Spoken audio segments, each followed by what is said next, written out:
안녕하세요. 동버쌤입니다.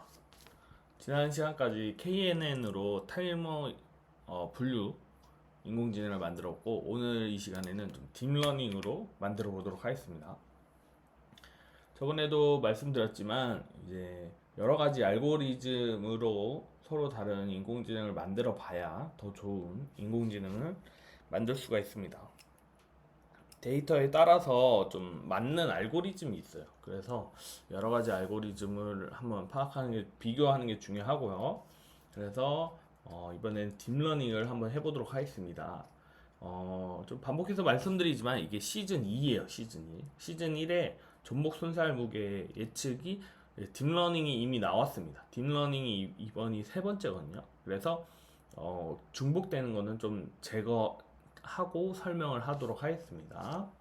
네, 그래서 텐서플로 불러오고 여기 시퀀스 댄스 불러오고, 여기서 보시면 원핫 인코딩을 해야 됩니다. 원핫 인코딩은 뭐냐? 어, 0, 1, 2, 3을 1, 0, 0, 0, 0, 1, 0, 0, 0, 0, 1, 0, 0, 0, 0, 1 이렇게 숫자를 0이나 1로 만들어줍니다. 왜냐하면 이렇게 방이 생겨요. 여기 보이시죠? 첫 번째 거 방이 생기는데, 그래서 나중에는 결국엔 딥러닝이 다항 분류, 다항이죠. 그러니까 여러 가지 카테고리, 우리 머리숱이 few인지 many인지 뭐 이런 거를 어떻게 분류하냐면 그 확률 벡터 값이 여기 들어가는 거예요. 방 속에. 그래서 few일 확률은 뭐 0.753, 뭐 many일 확률은 0.234, 뭐 이런 식으로 4개에 대한 그 카테고리일 확률이 벡터 값으로 들어간 다음에 제일 높은 값을 정답으로 말하는 그런 방식이기 때문에 그 4개의 벡터 값을 담을 그릇이 필요한 거죠. 예. 그러니까 처음부터 우리 문제 풀때 1번부터 4번 보기까지 있어요. 그러면 이거의 정답은 2번이야. 동그라미 치는 게 아니고 1번은 한 7.3 정도의 정답 벡터 값을 가자. 그 다음에 2번은 뭐 8.5, 3번은 12.4, 4번은 1.1. 그러면 3번이 제일 높죠. 그 3번을 아웃풋 해주는 거예요. 이런 방법입니다. 그래서 4개의 이런 방이 필요해요. 그래서 배열로 원핫 인코딩을 해줘야 합니다. 그래서 요 원한 인코딩은 이항 분류나 이제 예측에서는 안 하는 거죠. 그래서 다항 분류를 할 때는 꼭, 딥러닝에서 다항 분류를 할 때는 요 원한 인코딩을 꼭 해줘야 됩니다. 네, 그래서 데이터 나눠주고, 여기까지 똑같죠. 여기까지 똑같고, 이번에는 층을 4개로 했고, 그래서 딥러닝이 이 3개를 할 수 있어요. 3가지 종류를 다 할 수 있어요. 예측, 어떤 값을, 수치가 나오는 예측을 할 수 있고, 그 다음에 분류, 이항 분류를 할 수 있어요. 내가 심장병에 걸렸냐 안 걸렸냐, yes or no잖아요. 1 아니면 0. 이게 이진으로 나누는 이항 분류. 이항 분류 딥러닝이 있고 다항 분류 딥러닝이 있습니다. 그래서 1편에서 전복 분류가 예측이고, 그 다음에 이항 분류도 했고, 이번이 딥러닝 세 번째가 다항 분류입니다. 딥러닝 왜 또 해가 아니고, 딥러닝으로 할 수 있는 게 3가지 종류가 있어요. 그래서 그 세 번째입니다. 엄밀히 말하면 나중에 되면 뭐 이미지 컨볼루션도 이제 딥러닝 기반이긴 한데, 요런 정형 데이터에서 할 수 있는 이제 3가지가 있다고 생각하면 되시고요. 다 똑같아요. 1, 2, 3번은 똑같아요. 그래서 input dim 속성 개수, 우리 뭐 압박이라든지 비듬이라든지 수영하는지 등 뭐 이렇게 8개의 속성 있죠. 그래서 input dim에는 속성 개수 넣어주고, 그 다음에 제가 계속 말하지만 여기 앞에 이 층을 몇 개로 할지랑 저 층 안에 저 세포수는 감이에요. 좀 감. 네, 저거는 진짜 정답이 없어요. 다 막 일일이 바꿔보면서 해야 되고, 저는 근데 제가 생각했을 때는 아무래도 속성수에 좀 배수를 놔서 이렇게 쳐쳐쳐 줄어들게 하는 게 좀 잘 되더라고요. 많이 이렇게 해봤을 때 이렇게 되고, 마찬가지로 활성함수, 렐루는 다 똑같고, 결국에는 딥러닝을 가지고 예측을 하냐, 이항 분류를 하냐, 다항 분류를 하냐, 마지막 줄이 다 다른 거예요. 마지막 줄. 요 마지막 줄이 결정해 줍니다. 마지막 줄. 잘 들으세요. 전복 순살 무게처럼 어떤 무게나 어떤 수치가 정답이 나오는, 저는 흔히 말하는 주관식이라고 해요. 우리가 지금 이걸 정답을 맞추는 거잖아요.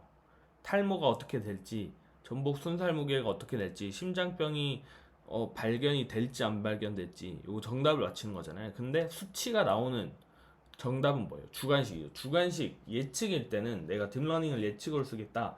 모델 애드 댄스하고 1하고 끝이에요. 액티베이션 활성화함수를 쓰지 않아요. 왜냐? 그 마지막 하나의 세포에서 나온 값이 즉 정답인 거예요. 그 수치가 300g, 뭐 400g, 250g. 예.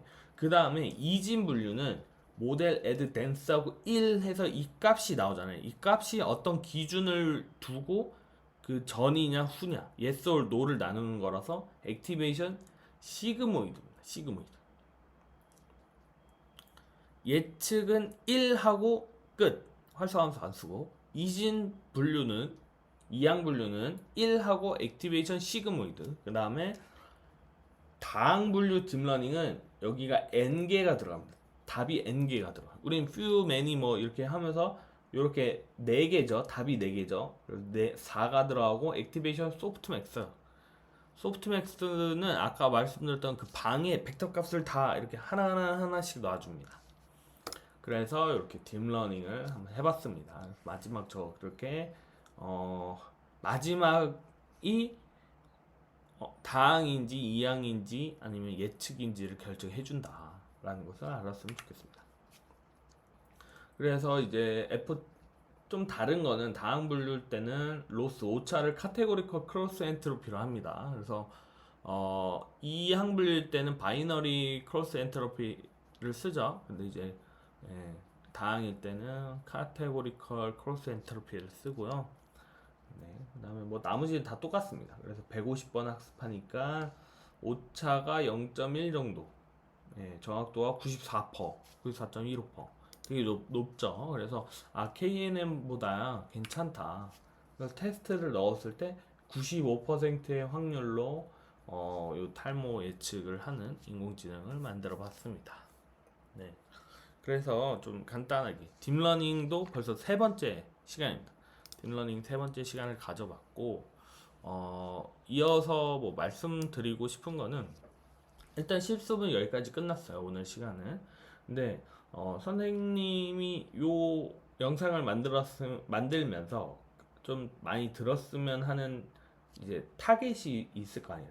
타겟은 이제 고등학생입니다. 고등학생인데 고등학교 학생들이 실력 있는 친구들이 너무 많아요. 실력은 선생님보다 훨씬 더 인공지능 잘 만들고 코딩도 잘하고 실력 있는 친구들이 너무 많은데 그 친구들이 이게 결국에는 목표가 대학이라고 쳤을 때 그 대학의 어필이 얼마나 되냐 그거에 대해서 조금 의문점이 있긴 해요. 그래서 선생님이 말하고 싶은 건 뭐냐, 결국엔 이런 산출물 같은 게 나와야 돼요. 이런 식으로 왜 내가 만들고 왜 만들게 되고 어떻게 쓰게 될 거고 이런 게 결국엔 연구 프로세스인 거예요. 그래서 나 그냥 좋은 거 개발만 하면 되지, 그렇게 개발만 하면 남들이 몰라요. 그래서 이런 식으로 좀 연구다운 연구가 될 수 있도록 뭐 목적, 동기, 뭐 데이터 설명, 뭐 이론 배경, 그다음 알고리즘 설명, 결과, 뭐 이걸 어디다 쓸 수 있는지 이런 것도 괜찮고, 그다음에 두 번째는 적용이 필요합니다. 95% 만들었네? 그럼 어디다 쓸 거예요, 맞죠? 그래서 뭐 탈모에 대한 이런 정리를 하고, 그 다음에 이런 예방법도 있고, 그 다음에 우리 이거 가지고 적용할 수 있거든요. 그래가지고 사람들한테 질문 딱 이걸로 질문한 다음에 여기다 적용해가지고 캠페인까지도 할 수 있는 거죠. 하나 팁은 그 교과 세특을 워낙 잘 쓰잖아요, 다들. 내 옆에 친구도 그렇고 다른 학교의 친구들도 그렇고 요즘에 학생부 보면 진짜 막 잘 쓰는데 인공지능을 이용해서 선생님은 진로를 좀 공략하는 거, 진로나 자율. 그러니까 인공지능 특강 같은 거 1년에 한 번씩은 하잖아요, 학교에서. 그때 다른 친구들은 다 뭐뭐뭐 특강을 듣고 인공지능을 이해했음. 에서 끝나는데 여러분은 그 특강 듣고 뭐 딱 이렇게 만들어 가지고 담임선생님한테 선생님 저 어제 특강 듣고 이런 걸 만들어 봤습니다 이렇게 해가지고 학생부에 뭐 진로 특강 뭐 인공지능 특강을 듣고 무슨 문제를 해결하는 인공지능을 만듦 뭐 이런 식으로 해서 남들과 좀 다르게 그 다음에 이런 캠페인 하잖아요. 캠페인 하면 이제 자율에 넣을 수 있는 거죠.